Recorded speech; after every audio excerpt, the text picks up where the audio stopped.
what would you want people to know about Bosnia and Herzegovina? Main thing that bothers me when somebody is speaking about Bosnia, they speak like the war is still happening or there is still conflict here. There is rarely a place where you can find all of the buildings of all of the three main religions.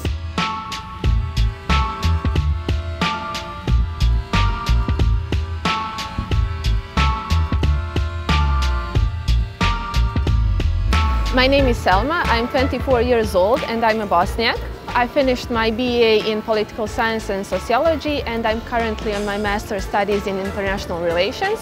My name is Danilo, I'm 25 years old. I'm about to finish my Master's degree in Psychology. I'm a Serb from Bosnia and Herzegovina. Willkommen in Bosnien und Herzegowina. Das ist Sarajevo, die Hauptstadt. Das Land ist die Heimat von 3 großen Volksgruppen. Bosniaken, die überwiegend muslimisch sind, Serben, die christlich-orthodox sind und Kroaten, die meist katholisch sind.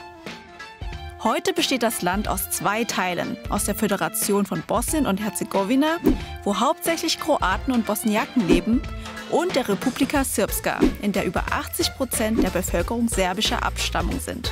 Die dortige Hauptstadt ist Banja Luka. When somebody asks me about my identity, immediately I say it's Orthodox Serb. On Balkans, these two identities, religious and national, they are like binded together. So you can't say anything different from Orthodox Serbs, Catholic Croat and Muslim Bosniak. For me, my religion plays a role, but it is important to make this division and to not define these ethnic groups only based on their religious belonging. I describe myself like a Serb. I'm not Bosnian Serb. I am here in this country. I have citizenship of this country, but I'm definitely Serb. And when they say you are Bosnian Serb, like they are just trying to separate us from our motherland and trying to divide us. Bosniens ethnische Spaltungen sind der Schlüssel, um den Krieg zwischen 1992 und 1995 zu verstehen. Der Bürgerkrieg zwischen Kroaten, Serben und Bosniaken ist einer der schlimmsten Konflikte auf europäischem Boden nach dem Zweiten Weltkrieg. Since I was a child, I knew there was a war, although my family never wanted to talk about this period much. The first time I hear some stories were on our family meetings when our elders meet up. From the perspective of my father and grandfather who fought in the war, they don't talk like many men their age, and nor about their emotions about that war. Especially my father, he lost his best years of life. When the war started, my whole family was in Banja Luka. They didn't experience armed conflict, but they experienced a lot of other things that still are very, that are trauma, that were very stressful to them. There was this systematic discrimination that started against Bosniaks. It was dangerous to go out. There was a slight chance that they could be taken to concentration camps or tortured. My mom has there is 6 of them in the family, so 1 brother and 5 sisters, and all of them had to leave during the war. All of them now have families abroad, which is, I think, something that they will never recover from. I remember the first moment when it was like something shifted in me. It was actually when I came to study here in Sarajevo. I, for the first time, came to the city where my ethnicity is a majority, where I could meet more people that are of my ethnicity. Our elders, they saw other ethnicities from the perspective of war. I was born after it, so I don't have these burdens. There's a sense of grief because they lost everything in that war, and when we speak about war, that's the main thing. Everybody lost in that war, nobody gained nothing, and we all needed to start again. 1991 zerfällt die Sowjetunion. Auf dem Balkan fällt Jugoslawien, ein Bund von 6 Republiken unter kommunistischer Herrschaft, ebenfalls auseinander. Ende 1991 erklärten Kroatien, Slowenien und Mazedonien ihre Unabhängigkeit. Bosnien aber blieb in der Föderation und Serbien wollte nicht zulassen, dass sich Jugoslawien vollständig auflöst, weil es ein Nachfolgestaat werden wollte. Hier hören die Geschichtsbücher in Bosnien und Herzegowina auf. For us, history, it doesn't stop, but in the books it stops in the 80s. When I spoke to Croats and Bosniaks, then I sensed that we only learned about our side of history, from our perspective. We never made that common ground. In the country, there is not, the educational system is not unified, so curriculum differs between entities. There is one curriculum that is in Republika Srpska and the other one that is in Federation. The civil war in Bosnia isn't mentioned in our history classes, so everything we learn are from movies, from internet, for our leaders, from historians. So we are left without that true knowledge.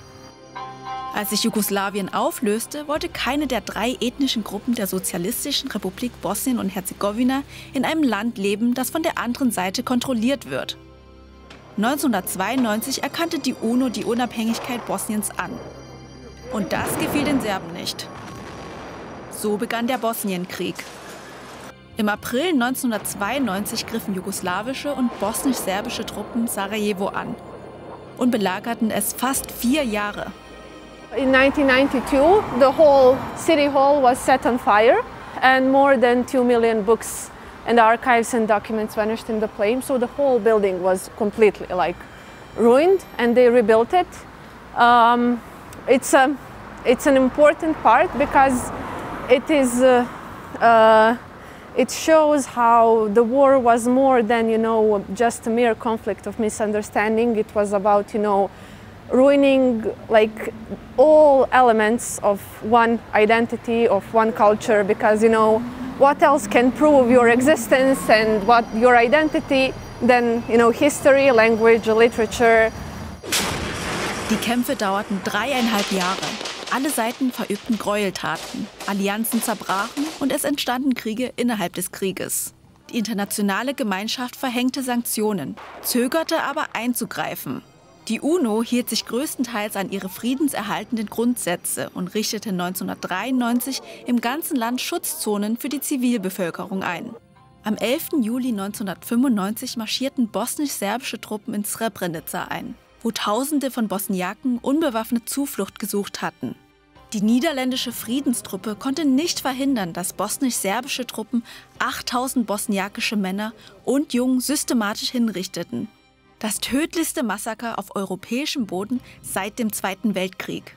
Das Internationale Tribunal für das ehemalige Jugoslawien bezeichnete das Geschehen in Srebrenica als systematische ethnische Säuberung, als Völkermord. We have this belief in the international court because they only prosecuted our people.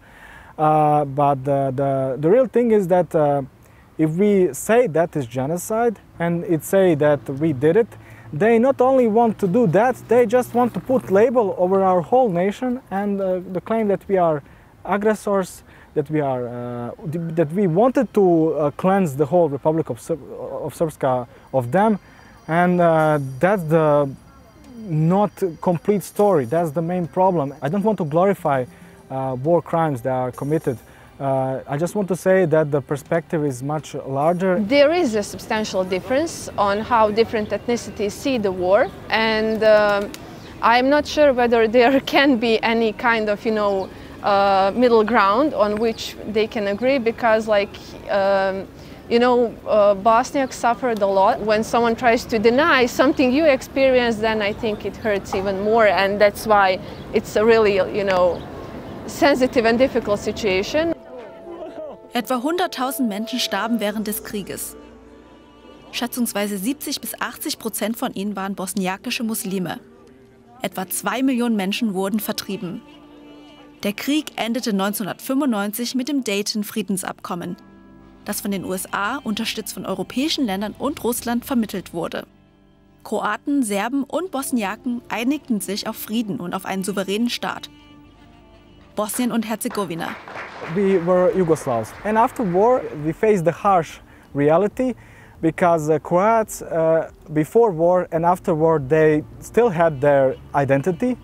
Bosniaks have their, but we are left with nothing. Serbia and here, like, we are one nation, and that is something that we worship and want to be known for. Like, we are one nation, one religion. Why is that problem? In den Gebieten mit serbischer Bevölkerungsmehrheit hat der ethnische Nationalismus zugenommen, sowohl in der Bevölkerung als auch in den Institutionen. Das politische System Bosniens beruht auf dem Dayton-Abkommen. Die beiden Entitäten, die Föderation Bosnien und die Republika Srpska, sind selbstverwaltet. Über ihn auf staatlicher Ebene hat Bosnien eine dreiköpfige Präsidentschaft, also einen Präsidenten pro Ethnie. Und es gibt einen Premierminister und ein Parlament. Über all dem steht der hohe Repräsentant, der kein Bosnier sein darf und ein internationaler Beamter ist, der bisher immer von der EU gestellt wurde. Das heißt, dass die EU und die USA bis heute die Garanten für den Frieden im Land sind. This country has been in a crisis and has been unstable for like 30 years. We do not know anything else except crisis, instability, scandals. When you, as a young generation, are every day bombarded with these, negative news, you're constantly being, scared whether something else will happen, whether the war will start again. History itself isn't a problem, but it's a problem when politicians use that to divide us and to put us in the state flight or fight, like the war is near or it's coming. This war story is constantly being used as a tool. When you are in a state of fear, you react differently. You don't want to live like this, and if you feel that you cannot do anything about it, you will just leave. Im Dezember 2022 verlieh der Europäische Rat Bosnien und Herzegowina den Status eines EU-Beitrittskandidaten. I don't think we are ready, not because our people, but because our governments. They definitely need to be more transparent, more oriented towards people. I personally don't see us still ready to join EU. I feel European, because we are in Europe. Balkans is part of the Europe, but I'm having doubts whether the rest of Europe consider us European enough. I personally get the feeling that sometimes we are, considered as this third class of the Europe. I hope that I will, in my lifetime, be proud member of European Union.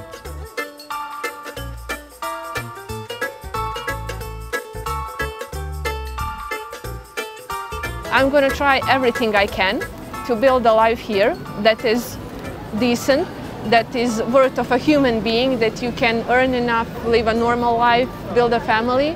And only when I try everything and I don't succeed, then I will leave. I don't want, like my parents, to go somewhere else and start all over again. I just want to stand on their shoulders and their things that they do, so that I don't need to start all over again.